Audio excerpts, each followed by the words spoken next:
할렐루야, 굿TV 세상을 보는 창, 오색 오감을 시청하시는 시청자 여러분, 저는 굿마인드 심리상담센터 원장 김승현입니다.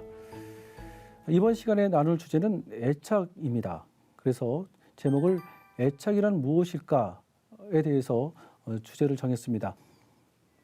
애착 이론을 모르는 사람은 한쪽 눈을 감은 채 사는 것과 같다는 말이 있을 정도로 인간이 행복하게 살아가고 필요한 것들을 채울 수 있는 매우 중요한 정보를 다루고 있습니다. 안정된 애착은 부모 또는 특별한 사람과 맺는 정서적 유대로 이루어집니다.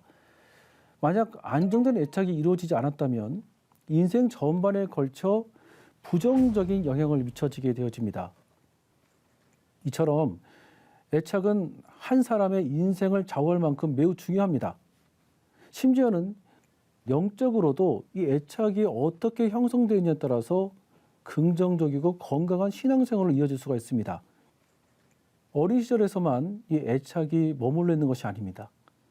어린 시절에 형성된 애착 유형에 따라서 이 한 사람이 앞으로 살아가는 대인관계 스타일도 결정되어지고 그 사람이 사회생활을 하면서 일을 하는 방식과 삶을 대하는 방식, 심지어는 부부관계 여부 등 그 모든 것들이 결정된다고 해도 과언이 아닙니다.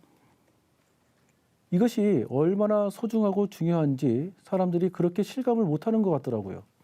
그렇다면 여러분, 애착은 어떻게 해서 시작이 되는 것일까요? 애착은 포옹에서부터 시작되어지는 겁니다. 대인관계에 민감한 사람이 많을 것입니다. 사실 대인관계에 민감한 사람은 상대방의 눈치를 지나치게 살피기 때문에 안 그런 것처럼 보이지만 정신적으로는 매우 피로감을 경험하기 쉽습니다. 그래서 밖에서는 웃는 것 같아도 집에 들어오면 쓰러져 자는 경우도 많이 있거든요. 그리고 신경질적입니다. 또 상대방하고 대립하고 싶지 않아서 웬만하면 상대방에게 맞춰주는 식의 태도를 보이죠. 한편 요즘 표면적인 대인관계를 추구하는 사람들이 점점 늘어나고 있다고 합니다. 이런 사람은 다른 사람과 친밀한 관계를 맺는 걸 성가시게 여길 수가 있어요. 그래서 결혼을 구속이라 생각해서 결혼을 거부하기도 하고 직장에선 업무적인 관계를 유지하기는 하지만 그 이상의 관계를 맺으려 하지도 않습니다. 그래서 요즘 혼자 밥 먹고 혼자 여행하고 하는 그런 혼자 문화가 많이 있지 않습니까? 이게 다 알고 보면 애착과 굉장히 깊은 연관성이 있습니다. 그 사람이 가지고 있는 애착 유형은 대인관계에 영향을 미칠 뿐만 아니라 감정과 인지 그리고 행동에 폭넓은 영향을 미쳐집니다. 사실은 살아가고 있는 방식들이 잡혀있는 애착 유형에 의해서 살아가고 있지만 정작 당사자들은 그리 객관적인 문제로 인식을 못한 채로 살다 보니까 어떤 것 때문에 내 인생이 긍정적으로 또는 부정적으로 열릴지 그것을 잘 모릅니다. 힘든 일이 있으면 곧바로 다른 사람에게 상담을 하거나 도움을 청하는 사람이 있는 반면에 아무리 공경에 처해도 좀처럼 다른 사람에게 고민을 털어놓거나 나를 도와달라고 말을 입 밖에 내지 못하는 사람들도 있습니다. 다른 사람에게 도움을 요청해도 상처만 받을 뿐이라고 생각을 하며 사는 사람과 가까운 사람은 자신을 걱정해주고 도와줄 것이라고 믿고 사는 사람들은 당연히 행동 여부가 달라질 수밖에 없을 것입니다. 애착은 바로 엄마와의 관계로부터 시작되어집니다. 엄마가 아이를 안아주더라도 눈맞춤을 해주고 웃어주고 따뜻하게 안아주면서 아이를 안아주면 아이는 엄마의 품으로부터 안정감을 경험합니다. 그러나 엄마가 불안해서 아이에게 우울한 표정을 짓거나 어쩔 때는 잘 웃고 어쩔 때는 화를 내면서 아이를 불안하게 안아주게 되어지면 일관성 있는 엄마를 경험하지 못합니다. 그래서 마음의 불안감이 형성이 깊게 형성되어지는 것이죠. 일찍이 진보적이고 합리적인 사고를 지닌 사람들이 육아를 더욱 효율성 있게 실천하는 방법은 없는지 궁리를 했습니다. 그 결과 엄마 한 사람이 아이 한 명을 보살피는 것은 낭비라는 결론에 이르렀어요. 그래서 그보다는 여러 명의 부모가 시간을 분담해서 아이들을 공평하게 보살피면 이 아이의 입장에서는 더욱 효율성이 높아질 것이고 더욱이 아이들은 부모에게 의존하지 않고 자립해서 더 훌륭하게 자랄 것이다라고 믿고 있었습니다. 그리고 그 방법은 곧바로 실행에 옮겼습니다. 그런데 몇 년 후 보니까 그렇게 자랐던 아이들에게 중대한 결함이 생기기 쉽다는 사실을 밝혀냈어요. 그 아이들은 친밀한 관계를 맺는 데 소극적이고 대인관계가 불안정한 경향을 나타냈던 것이었습니다. 게다가 그 아이들 세대는 내 주변의 것들에 대해서 무관심하고 어떤 일에도 무기력한 성향이 두드러진 사실도 드러났습니다. 애착이 형성이 잘 안 되어 있는 사람들은 대인관계도 피상적이고 스트레스가 되는 상황이 되어서는 그 힘든 마음을 견뎌내는 힘이 약합니다. 게다가 낯선 사람들과 낯선 환경에서 지내는 적응력이 부족하고 언제나 현실적으로 만족감이 떨어집니다. 애착은 어떤 특정한 애착 대상에 대한 특별한 유대감입니다. 엄마와 함께 했지만 사랑받는 느낌을 느끼는 경험은 굉장히 소중한 것이고 자기 자신을 튼튼하게 해주는 경험이 될 수가 있습니다. 미국 프로야구 선수 중에 제키 로빈슨이라고 하는 메이저리그의 첫 번째 흑인 선수가 있습니다. 지금은 메이저리그에서 반 정도가 흑인 선수이지만 당시 400명 야구 선수 중에서 흑인은 제키 로빈슨 한 명이었습니다. 같은 팀 동료들도 흑인이라는 이유 때문에 싫어하고 관중들도 흑인 때문에 조롱하고 마시던 캔도 던지기도 그랬대요. 이런 분위기였는데 어느 시합에 수비를 하다가 제키 로빈슨이 그만 공을 놓치는 실수를 하게 되어집니다. 그랬더니 사람들이 야유를 보내면서 저 사람 실력도 없는데 내보내라고 야유를 합니다. 그런데 그때 당시 유격수를 담당하고 있던 피위 리스라고 하는 선수가 와가지고는 제키 로빈슨의 어깨를 감싸주었대요. 훗날 제키 로빈슨이 이야기를 하기를 피위 리스가 나를 건여해줬을 때, 내 어깨를 감싸주었을 때 내 야구 인생이 건진받았다라고 얘기를 합니다.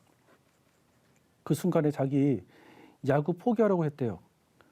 흑인 선수로서 실수하면 안 되었는데 피위 리스의 격려해주는 어깨를 감싸주었던 격려가 자기로 하여금 야구를 계속하게 만들었고 나중에는 명예의 전당에 들어가는 전설적인 선수가 되었습니다.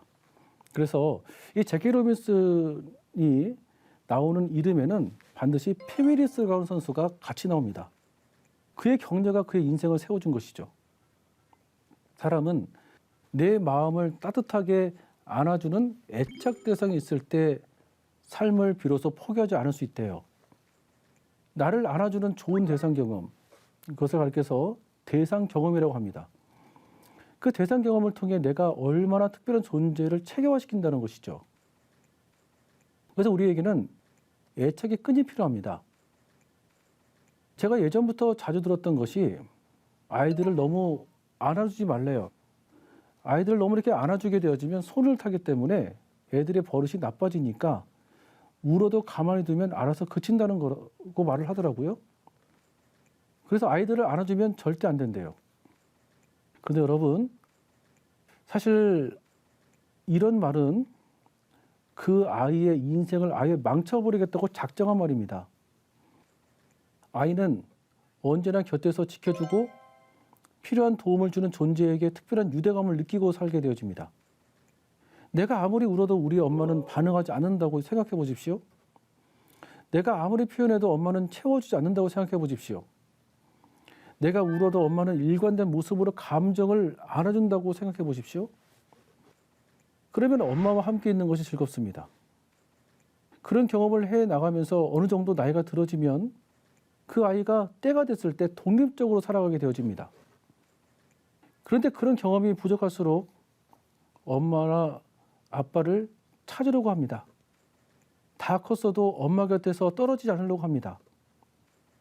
일단 애착의 끈이 건강하게 형성되면 그 끈은 결코 쉽게 없어지지 않습니다. 애착 이론의 창시자인 존 볼비는 애착의 끈으로 엮인 존재를 찾아서 그 곁에 있으려 하는 행동을 가리켜 애착 행동이라고 불렀습니다. 어떤 여성분은 남편이 회사에 퇴근 후에 힘든 일이 있으면 자기를 좀 안아달라고 한대요. 그러면 아내는 남편이 어린아이처럼 행동을 하니까 이해가 안 되어서 좀 잔소리를 하는 모양이더라고요. 남편의 이런 행동이 애착 행동입니다. 접촉 연구의 아버지로 불리는 할로우 박사가 있습니다. 이 박사가 접촉의 중요한 애착 형성을 밝혀낸 사람이에요. 이 할로우 박사가 독창적인 실험을 했습니다. 보시는 것처럼 아기 원숭이에게 자기 양 부모를 이 어린 원숭이가 선택하게끔 했던 거예요. 하나는 먹이를 주는 철사로 된 원숭이, 또 다른 하나는 먹이는 주지는 않지만 천으로 된 원숭이, 그게 엄마 원숭이입니다. 이 천 조각은 먹이는 주지 않지만 편안함과 사랑을 주는 원숭이입니다. 근데 이 원숭이가 어디로 가나 봤더니 처음에는 일단 우유를 먹기 위해서 철사 원숭이에게 달려는 갔어요. 하지만 젖을 먹고 나서 재빨리 아기 원숭이가 자기를 따뜻하게 안아주는 그 편안함을 주는 엄마 원숭이에게 옮겨간 겁니다. 그리고 그 품에서 18시간 동안 머물러 있었대요. 새끼 원숭이는 음식보다는 부드러움과 접촉과 보살핌을 선택한 것입니다. 그렇다면 무서운 상황에서는 이 새끼 원숭이는 어디로 갈지 다시 한번 실험을 해봤어요. 그랬더니 그 천 원숭이에게 바로 달려가는 거예요. 내가 힘들고 무서울 때 자기를 만져주고 안아줄 수 있는 엄마를 찾아가려고 합니다. 내가 스트레스 상황이 되었을 때 따뜻하게 내 살을 만져줄 수 있는 엄마가 그리워지는 거예요. 애착은 먹이보다 사랑과 유한이 더 크게 영향을 끼친다는 것을 보여주는 겁니다. 애착 대상, 나를 공감해주는 관계 안에서는 마음의 공허함이 그냥 그대로 해결되는 겁니다. 아이를 먹여만 주고 위생적으로 깨끗하게만 해주면 아이가 그냥 생존하겠지, 그렇게 잘못 생각했던 때가 있었어요. 그렇게 해서 자란 아이들이 대부분 병에 걸린다든지 정상적인 발육을 못했습니다. 성인이 되면 엄마에 대한 애착이 겉으로 드러나지는 않지만 마음속 깊은 곳에 어린 시절과 별반 다르지 않는 애착이 자리하고 있습니다. 그래서 엄마를 찾고자 하는 애착의 마음이 크면 클수록 마음에 항상 공허해요.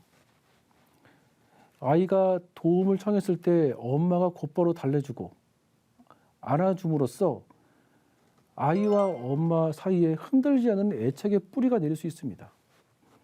그래서 기본적인 안도감과 신뢰감을 키워갈 수가 있는 것이죠. 이것이 부족하게 되어지면 늘상 마음이 공허해서 그 공허한 마음을 좋지 않은 방식과 방법으로 채우려고 하는 사람들이 참 많이 있습니다. 이 세상은 안심할 수 있는 곳이며 사람은 자신에게 도움이 되는 존재라 믿게 되어지는 것이 다 애착 경험을 통해 만들어지는 겁니다. 그래서 늘 부정적인 사람이 있지 않습니까? 이런 안도감이나 믿음은 철이 들기 훨씬 이전에 겪은 체험을 통해 뇌에 깊숙이 인식하게 되어집니다. 하지만 불행하게도 아이가 원하는 대로 엄마가 대응하지 않거나 부정적으로 반응하면 애착이 부정적일 뿐만 아니라 기본적인 안도감이나 믿음이 올바르게 형성되지 않습니다. 그래서 여러분, 우리가 나 자신과 또 상대방이 어떤 애착 유형을 가지고 있는지 우리가 알아볼 필요가 있습니다. 아이는 스스로 자신의 자존감을 만들 수 있는 능력이 없습니다. 부모님이 아이를 어떻게 양육을 했는지, 관계를 어떻게 해주었는지에 따라서 자존감이 결정되어지는 거죠. 그러니까 부모가 아이를 어떻게 상관계를 했는지가 굉장히 중요한 애착 결정의 원인이라는 겁니다. 그리고 그 아이도 부모가 되어지면 그 부모와 경험했던 것이 나의 자녀들에게도 그대로 대물림되어집니다. 그러니까 내가 내 부모와 애착이 어떻게 형성되는지에 따라서 사랑하는 방식도 결정되어지고 나에게 중요하게 여겨지는 사람에게 행동하는 결정이 만들어지는 법이거든요. 여러분, 제가 지금까지 만나왔던 모든 내담자들은 자녀들을 사랑했습니다. 그런데 사랑은 꼭 열정으로만 하는 것은 아니더라고요. 사랑하는 것만큼 사랑의 방법과 방식도 배워야 되겠더라고요. 아인스워스라고 하는 애착 심리학자가 개발한 낯선 상황 실험이 있는데요. 이 실험은 아이와 엄마를 떼어놓았다가 다시 제외시키는 상황을 설정하고 그때 아이의 반응을 관찰해 애착 유형을 분류하는 식으로 진행했습니다. 굉장히 중요해요. 젊은 엄마들이 우리 아들을 어린이집에 맡겨놓고 얘는 거기서 잘 논다라고 잘 노는 모습으로만 이제 안심을 하시는 모양인데 그렇지 않습니다. 엄마를 다시 만났을 때, 회유했을 때 아이들의 반응이 어떻게 보여지느냐에 따라서 애착 유형이 좀 다 다를 수가 있습니다. 그래서 내가 지금 어떤 애착 유형이 있는지 알아보는 것이 중요합니다. 총 4가지가 있는데요. 첫 번째로는 이제 안정애착입니다. 엄마와 떨어지면 울거나 불안을 나타내지만 지나칠 정도는 아니고 엄마가 다시 나타나면 기뻐하고 순수히 엄마에게 안기려고 합니다. 안정애착 유형은 엄마가 아이에게 편안하게 의지할 수 있는 이런 안정기지로서 기능을 훌륭하게 해지고 있으면 어떤 스트레스를 느낄 때 알맞은 애착 행동을 일으킬 수가 있습니다. 스트레스가 되는 상황에서 쉽지 않은 행동을 하지 않는다는 것이 중요한 것이 아니라 적절함이 중요한 것이죠. 아이의 마음도 잘 이해하고 아이가 요구하는 것도 편안하게 받아들이고 그래서 서로 안정된 관계를 맺는 애착 유형입니다. 안정 애착에 속한 사람은 자기 자신과 타인에 대해서 긍정적인 생각을 하고 있습니다. 그런데 이런 안정형 애착을 갖고 있는 분들이 어릴 때는 좀 안정형 애착이 아니더라도 어른이 되어서 마음의 훈련을 통해서 얼마든지 안정형 애착으로 바뀔 수가 있습니다. 이를 가리켜서 획득형 안정 애착이라고 말합니다. 획득형 안정 애착, 그러니까 어릴 때 애착이 잘 안 된 상태에서 그대로 살게 되어지면 얼마나 억울합니까? 그 마음 훈련과 돌봄 훈련을 통해서 획득형 안정 애착으로 변화가 되어지면 내게 돌아오는 삶의 질들의 열매가 굉장히 좋은 것이죠. 그러면 대부분의 사람들은 어떤 유형에 속하냐면 불안정 애착에 속하는데 이 불안정 애착 유형을 이제 3가지로 나눕니다. 첫 번째로는 이제 불안정 회피 애착이 있습니다. 불안정 회피 애착에 속한 사람은 자기 자신에 대해서는 긍정적이지만 타인에 대해서는 부정적으로 생각하는 특징이 있어요. 내가 생각하는 것은 다 옳고 남들이 하는 것은 다 나쁘다라고만 생각하는 것이죠. 아이가 엄마에게 어떤 필요를 요구하면 내가 좀 알아서 해. 좀 떨어져 혼자서 놀아.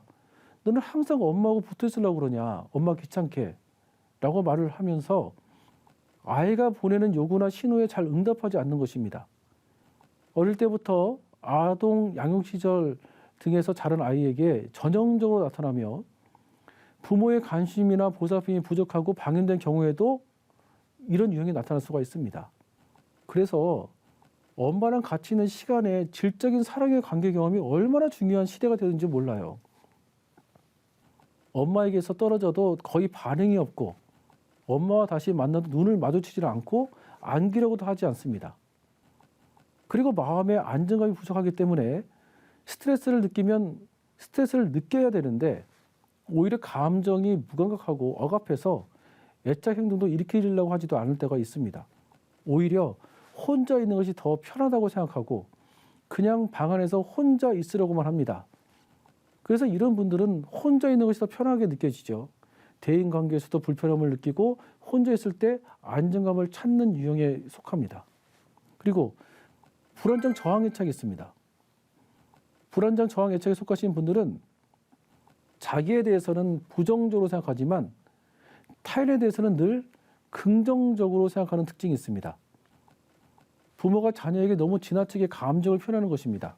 예를 들면 아버지가 평소에는 좋다가도 한번 화를 내면 너무 심하게 화를 내는 겁니다. 부모님이 무엇인가를 해주더라도 지속적이지 못하고 잠깐 해주고 말아버리는 것이죠. 아이는 자기가 원하는 것을 얻기 위해서는 굉장히 떼를 쓰고 요구하고 화를 내야만 얻을 수 있다는 생각 때문에 불안정 저항 애착이 있는 분들은 굉장히 감정이 심하고 작은 일에도 과대한 감정을 표현합니다. 다른 사람들과 같이 있어야 하고 그리고 남에게 굉장히 의존적입니다. 그러나 너무 감정을 과하게 표현을 하기 때문에 같이 있는 사람이 너무 불편하게 느껴지기도 하거든요. 엄마에게서 떨어지면 심하게 울어대고 강한 불안을 나타내면서도 막상 엄마가 다시 나타나 안아주면 그 엄마의 품을 거부하거나 싫어하기도 합니다. 하지만 한번 바짝 달라붙으면 좀처럼 떨어지질 않으려고 해요. 아이 마음속에서는 엄마를 그렇게 신뢰하지 않습니다. 왜? 엄마가 언제 떠날지를 모르니까요. 그러나 엄마가 충분히 안아주면 애착 행동이 과하게 일어납니다. 부모가 마음을 써줄 때와 무관심할 때 태도 변화가 큰 경우, 또는 부모가 신경질적이고 엄하며 과잉 간섭하는 경우에 많이 나타납니다. 그리고 불안정 혼란 유형입니다. 이 유형은 흔한 유형은 아닙니다. 나를 사랑하고 보호해줘야 하는 부모가 나를 공격을 많이 할 때 혼란스러운 거 아니겠습니까? 혼란형에 속한 사람은 자기도 부정적이고 타인도 부정적으로 보는 성향이 굉장히 강합니다. 모든 것들이 다 부정적으로 보는 것이죠. 일관성 없고 무질서한 행동, 성향을 나타내는 것이 특징입니다. 완전히 무반응인가 싶다가도 심하게 울거나 분노를 드러내곤 합니다. 또는 어깨를 둥글게 웅크리는 등 부모의 공격을 두려워하는 듯한 반응을 보이거나 반대로 부모를 갑자기 때리기도 합니다. 이 유형은 학대를 받고 있는 아이나 정신 상태가 매우 불안정한 부모의 아이에게서 쉽게 볼 수가 있어요. 사실 여러분 요즘 정서적인 학대, 신체적인 학대, 그것이 사회적으로 얼마나 많은 문제를 일으키고 있습니까? 나를 돌아본다는 것은 나를 양육했던 부모의 양육 태도를 생각해보고 나에 대한 애착이 어떤 유형인지를 객관적으로 탐색해보는 과정이 필요합니다. 이런 것은 대인관계나 자녀를 양육하는 양육 태도, 그리고 부부관계의 패턴을 결정짓는 자아 기능이라고 생각을 할 수가 있습니다. 상담 현장이나 목회 현장에서 만나오는 성도들이나 내담자들이 자녀와의 관계 문제나 부부관계 문제 아니면 자신에 대한 정서적인 어려움에 대해서 도움을 드리는 일을 하고 있습니다. 그런데 중요한 것은 자신의 애착 유형을 알아가고 그것을 통해서 나에 대한 객관적인 생각들을 정리하는 것이 굉장히 중요한 것임을 생각합니다. 이것을 가리켜서 정신화 과정이라고 말합니다. 어린아이 때 만들어진 애착 유형은 어른이 되어서도 사실 같은 유형 그대로 살아가는 경우가 더 많습니다. 그래서 우리가 부부 문제를 해결해 달라고 기도하는 것도 의미가 있지만 우리 가정의 문제를 놓고 기도하는 것도 참 중요하다고 생각하지만 이런 내용들을, 이 애착에 관한 이 내용들을 하나님의 말씀과 함께 적용하면서 지혜롭게 활용하는 것도 매우 중요하다고 생각합니다. 제가 교육전도사를 10수년 전쯤에 남대문 시장 근처에서 사역을 했던 적이 있어요. 그때 어느 집사님이 저한테 전사님 앞으로 훌륭한 목사님 되시라고, 앞으로 사람들을 회복시킬 수 있는 목사님이 될 수 있도록 중보기도 하겠다고 말씀을 해주셨던 집사님이 계셨어요. 그분이 저하고 그렇게 가까운 분은 아니셨는데 그날 새벽에 그렇게 기도해 주시겠다고 말씀을 해주시더라고요. 그 말 한마디가 저한테는 너무 기쁘고 감사한 거예요. 사실 저는 저희 친부모님들이 신앙생활을 그렇게 열심히 하는 분들은 아니셔서 물론 하나님을 바라보는 훈련이 필요했던 상황이기도 했지만 때로는 어떤 신앙적인 어떤 어려움을 부모님과 대화를 나눈다는 것이 쉽지 않은 상황이었습니다. 그러다 보니까 그 집사님의 해주셨던 그 말 한마디가 저한테는 그렇게 힘이 되어지는 거예요. 그 집사님이 저한테 그렇게 말씀을 해주시고는 한 3일 정도 있다가 갑자기 뇌출혈로 수술을 받으셨고 그 수술이 잘못되어서 젊은 나이에 천국을 가시게 되었어요. 하나님이 제게 허락하신 인생의 세월에서도 이제 꽤 많은 시간이 이제 흘렀습니다. 그런데 그분이 제 마음에 지금까지 고마운 분으로 기억되고 있어요. 그 경험이 저에게는 깊은 애착 경험이 되었던 것으로 느껴집니다. 사람이 말 한마디를 하더라도 애착이 느껴진다면 세월이 흘러도 이렇게 고마운 마음이 유지가 되어지는 것 같습니다. 그렇다면 이런 서로 애착이 경험될 수 있는 관계가 가족 안에서 이루어진다면 또 교회 안에서 이루어진다면 얼마나 좋을까요? 건강한 애착을 통해서 마음에서 만들어지는 마음의 중심적인 틀을 가리켜서 애착 이론에서는 안전기지라고 말합니다. 애착이 불안할수록 안전기지가 부실한 겁니다. 그 안전기지가 부족할수록 연약할수록 흘러가는 모든 생각들이 다 부정적이고 재앙적으로 흘러가지거든요. 그러면 아무래도 대인관계도 힘들어지고 자신의 일에 매우 힘들어지고 자신의 미래 또한 우울감으로 살아가지게 되어집니다. 애착은 어릴 때 상당한 결정적인 원인이 되는 경험들이 많이 있지만 누구나 노력하면 건강한 안전기지를 만들어낼 수가 있습니다. 오늘은 애착이란 무엇인가에 대해서 잠시 나누었습니다.